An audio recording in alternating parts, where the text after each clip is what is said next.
स्वागत करते हैं आपके अपने YouTube channel sky trick method में।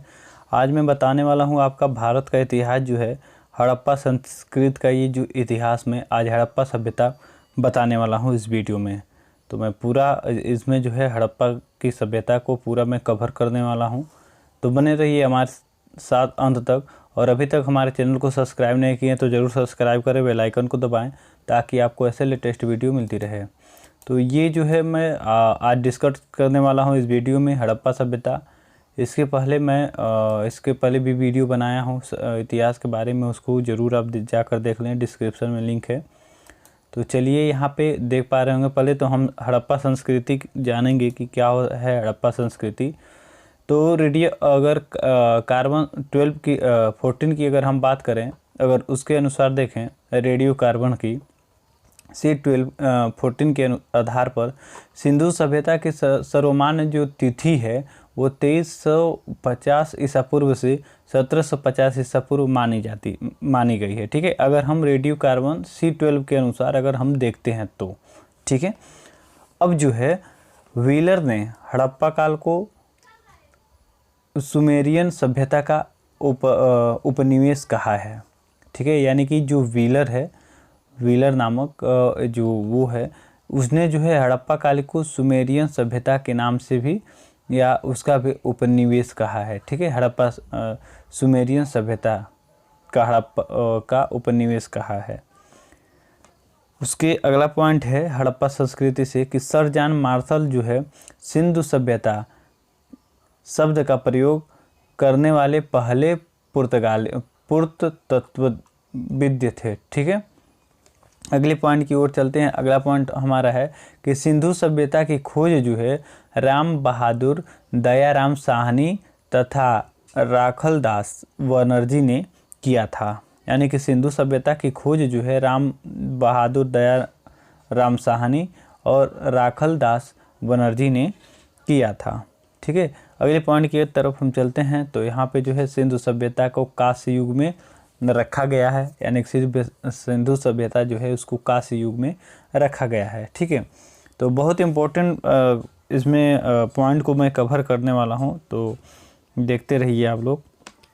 अगले पॉइंट की बात करते हैं तो हड़प्पा सभ्यता के 4 प्रजातियां के अस्तित्व प्राप्त हुए हैं। इनमें से सर्वाधिक संख्या जो है भूमध्य सागरीय लोगों की थी।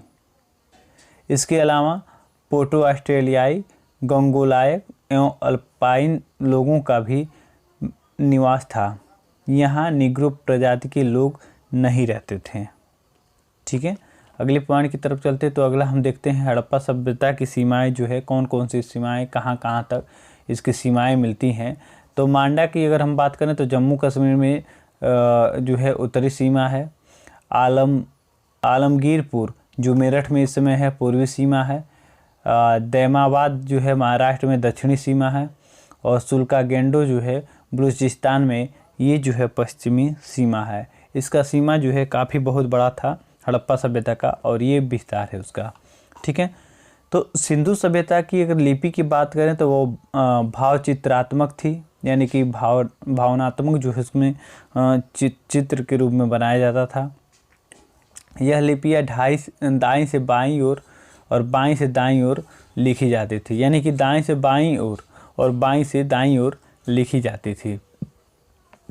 यहाँ पे आप लोग देख पा रहे होंगे कि सिंधु सभ्यता के लोगों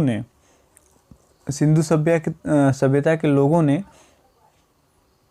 नगरों तथा घरों के विन्यास के लिए ग्रिड पद्धति अपनाई। ठीक है, ग्रिड पद्धति अपनाया था।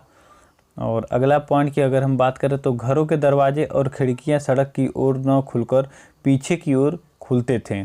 केवल लोथल नगर के घरों के दरवाजे मुख्य सड़क की ओर खुलते थे। ठीक है, आप लोग इसको ध्यान रखिएगा कि जो है घरों के दरवाजे थे सिंधु सभ्यता की अगर हम बात करें तो घरों के दरवाजे और खिड़कियां जो थी वो सड़क की तरफ नहीं खुलती थी। हाँ, हो सकता है उनको धूल अंदर न जाना पसंद हो, धूल पसंद न हो, तो इसके वजह से ये जो है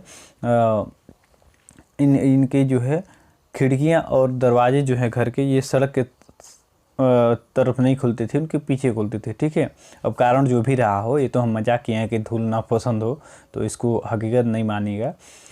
लेकिन जो है केवल लोथल नगर की अगर हम बात करें तो लोथल नगर जो स्पेशल था, उनकी जो है घरों की खिड़कियां और दरवाजे जो है मुख्य सड़क की तरफ खुलते थे। ठीक है, ये आप भूलिएगा मत। सिंधु सभ्यता की मुख्य फसलें जो है गेहूँ, जौ था। ठीक है, 2 फसल था सिंधु सभ्यता का मुख्य फसल, गेहूँ और जौ। माप की अगर हम बात करें तो ये माप की इकाई जो है संवत था, 16 के अनुपात में थी। ठीक है, 16 के अनुपात में। अगली पॉइंट की अगर हम बात करें तो अगला पॉइंट हमारा है मोहनजोदड़ो से प्राप्त अन्नागार सैंधव सभ्यता की सबसे बड़ी इमारत है। यानी मोहनजोदड़ो से जो प्राप्त बृहद स्नानागार एक प्रमुख स्मारक है, जिसमें मध्य स्थित स्नान कुंड 11.88 मीटर लंबा तथा 7.1 मीटर चौड़ा और 2.43 मीटर गहरा ये जो है स्नान कुंड मिलता है, जो अन्नागार है। अन्नागार नहीं, स्नानागार हम कहते हैं। मोहनजोदड़ो से प्राप्त जो अन्नागार है, इसमें अनाज रखा जाता था। ठीक है, लेकिन जो स्नानागार है वो जो है इसमें स्नान किया जाता था। तो इसमें जो है सबसे बड़ा जो है स्नान कुंड जो मिला वो 11.88 किलोमीटर लंबा और 7.8 मीटर चौड़ा और 2.43 मीटर गहरा ये पाया गया। ठीक है, आगे की तरफ अगर हम चलते हैं तो सैंधवासी मिठास के लिए शहद का प्रयोग करते थे। यानी सैंधवासी जो थे वो मिठास के लिए उसने ये जो है शहद का प्रयोग करना शुरू कर दिया था या करते थे। हड़प्पा संस्कृति का शासन संभवतः वणिक वर्ग के हाथों में था। अब अगला पॉइंट हमारा, पिगट ने हड़प्पा एवं मोहनजोदड़ो को विस्तृत साम्राज्य की जुड़वा राजधानी कहा है। अगला पॉइंट है, सिंधु सभ्यता के लोग धरती को उर्वरता की देवी मानकर उसकी पूजा किया करते थे, क्योंकि अन्न, जौ और गेहूं उगाते थे। ठीक है, अगला पॉइंट है, वृक्ष पूजा में शिव पूजा के प्रचलन के साक्ष्य भी सिंधु सभ्यता से मिलता है। यानी सिंधु सभ्यता में वृक्षों की पूजा की होता था और शिव भगवान की पूजा हुआ करता था।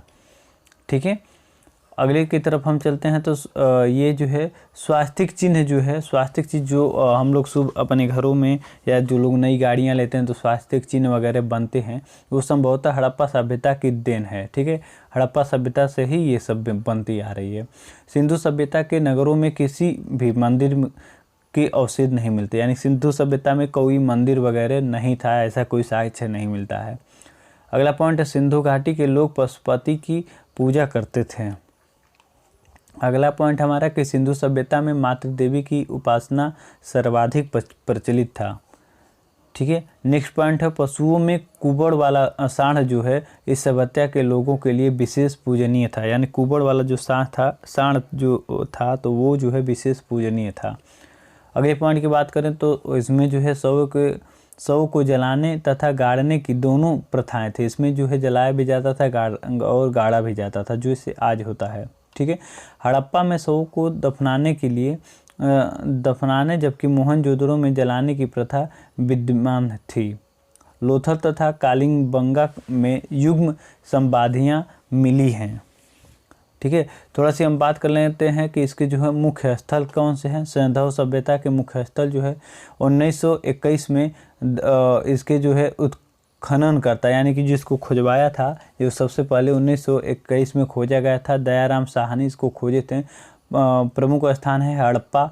नदी जो पड़ती है रावी के बाएं तरफ। ठीक है, रावी के बाएं तरफ इस समय जो है पाकिस्तान में ये पड़ता है। ठीक है, 1922 में आपका आ गए थे राखल दास बनर्जी आए, ये मोहनजोदड़ो की खुदवाई की, जो सिंधु नदी के किनारे स्थित है, ये भी पाकिस्तान ही में पड़ता है। अब 1931 में आए गोपाल मजूमदार। ठीक है, गोपाल मजूमदार ने चंदूहड़ो की मतलब खुदवाई किए थे प्रमुख स्थल की, और ये जो है नदी सिंधु नदी के किनारे है, जिसके नाम से ये सिंध प्रांत पड़ गया और ये खास करके पाकिस्तान में ही है। ठीक है, और 1953 में बीबी लाल एवं बीके थापर आए, ये कलिंग बंगर की खुदवाई की। ये घाघर नदी के किनारे जो राजस्थान में पड़ता है, हनुमानगढ़ जिला में। उसके बाद 1953 में फजल अहमद आए। ये जो है कोटदीज की खुदवाई की है, जो है सिंधु नदी किनारे पड़ता है और ये सिंध प्रांत में है।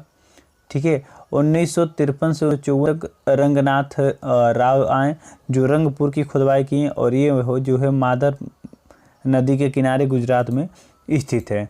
ठीक है। तो अभी ये यहाँ पे आप लोग देख पा रहे होंगे कि ये लोग आए और खुदवाई किए। जैसे 1953 से 56 में यशज्ञ दत्त शर्मा जो है रोपर की खुदवाई किए, जो सतलुज नदी के किनारे पंजाब में स्थित है। 1955 से 1963 में रंगनाथ राव जो है लोथल की खुदवाई किए, ये जो भोगवा नदी किनारे गुजरात में है। 1958 में ये जो है यज्ञ दत्त शर्मा आए, आलमगीर नदी की आलमगीरपुर का ये वो खुदवाई किए, जो हिंद में है, उत्तर प्रदेश मेरठ में है। 1927 से 62 तक जो है RL स्टार जॉर्ज डेल्स जो है सुतकगेस दास खुदवाई किए, जो पाकिस्तान में स्थित है। 1974 में रविंद्र सिंह बिष्ट जो है बनावली का खुदवाई किए, जो रंगोली नदी किनारे हरियाणा में स्थित है। 1990 से 1991 में रविंद्र सिंह बिष्ट जो है फिर धौलावीरा का खुदवाई किए, जो मनसहर या मानसर नदी किनारे जो गुजरात में स्थित है। 1963 से 1979 में जॉर्ज डेल्स ये जो बालाकोट का खुदवाई किए, जो बदार में अरब सागर में स्थित है। 1975 में से 76 तक JP जोशी जो है मांडा का खुदवाई किए, जो चीनाब जम्मू कश्मीर में स्थित है। ठीक है। तो इस प्रकार से लोग खुदवाई उसका किए। अब जो है थोड़ा सा इसके बारे में हम जान लेते हैं कि ये है क्या। ठीक है। तो उन दिनों जो है रेलवे लाइन की बहुत तेज़ी से विस्तार हो रहा था, रेलवे लाइन जो है बहुत तेज़ी से बनाया जा रहा था। तो उस समय जो रेलवे ट्रैक जो है बनाया जा रहा था, तो उसी समय खुदाई में ये सारे चीज़ें जो है एक एक करके सामने आता गया। ठीक है। तो एक एक करके सामने आता गया और उसी को जो है बहुत ज़ोरों से तब खुदाई होना स्टार्ट हो गया था। अब इस समय जो है आप लोग देख पा रहे होंगे कि यहाँ पे इसके बाद पॉइंट जो हम लेकर आए हैं बहुत इम्पोर्टेंट है कि आग में पकी हुई मिट्टी को टेराकोटा कहा जाता है। ठीक है। उस समय भी कहा जाता था, लगभग आज भी इसे टेराकोटा ही कहा जाता है। ठीक है। तो अगले हम नेक्स्ट पॉइंट की अगर हम बात करते हैं, तो नेक्स्ट पॉइंट की तरफ हम चलते हैं। तो सारे जो है यहाँ से नेक्स्ट पॉइंट, हड़प्पा संस्कृति के सर्वाधिक स्थल जो है गुजरात में मिली है। ठीक है। आज़ादी के बाद जो गुजरात में आ गया है, उसी में ये सारे स्थल मिली है। नेक्स्ट पॉइंट है सिंधु घाटी के लोगों की महत्वपूर्ण स्थल रचना नृत्य करती हुई बालिका की मूर्ति है, जो कांसे से निर्मित है। ठीक है। यानी कि नृत्य करते हुए जो बालिका दिखाया गया है, जो कांसे से निर्मित है। मोहनजोदड़ो का अर्थ होता है मुर्दी का टीला। ठीक है। ये इम्पोर्टेंट है, इसको थोड़ा सा नोट करिएगा आप लोग। सिंधु सभ्यता की लिपि में 64 मूल चिन्ह तथा 250 से 400 का अक्षर है। ठीक है। लिपि के सर्वाधिक प्रचलित पशु चिन्ह जो है मछली का है। ठीक है। लिपि जो लिखा जाता हम लोग अक्षर से लिखते थे, लेकिन वो लोग जो है फिगर दर्शा के। सौंद सभ्यता के विनाश का संभवतः सबसे प्रभावित कारण जो है बाढ़ था।